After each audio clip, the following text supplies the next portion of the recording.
নিঃস্ব অবস্থায় কি দোয়া করতে পারেন একজন মানুষ, এই দোয়াটা শিখে নেন, ইনশাআল্লাহ আপনার জীবনের সমস্ত সংকট কেটে যাবে ইনশাআল্লাহ। আমি নিজেও ওই দোয়াটা বেশি বেশি করার চেষ্টা করি।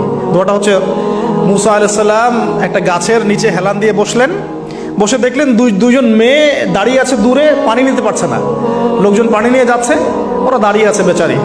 মুসা আলাইহিস সালাম গিয়ে বললেন, কি সমস্যা আপনাদের? এটা নিয়ে আপনারা আবার মেয়েদের সাথে কথা বলার চেষ্টা করেন, ঠিক আছে? তো মাহারাম গায়রা মাহারাম মেনে চলে। তারা বললেন যে আমাদের বাবা অনেক বৃদ্ধ মানুষ, আমরা পানি নিতে পারি না যতক্ষণ না আমাদের কম পানি নিয়ে চলে যায়।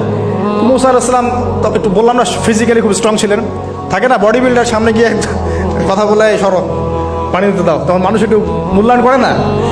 তো মুসা আলাইহিস সালাম এভাবে পানি নিয়ে দিলেন এবং বাছুরদেরকে পানি পান করালেন, করিয়ে গাছের নিচে এসে বসে আছেন। বসে বসে তিনি দোয়া করছেন, এই যে দোয়াটা তিনি দোয়া করছেন, রব্বি, একটা নেক কাজ করলেন, নেক কাজ করলেন না, মানুষের উপকার করলেন, নেক কাজ করে এসে গাছের নিচে বসে দোয়া করছেন, আল্লাহ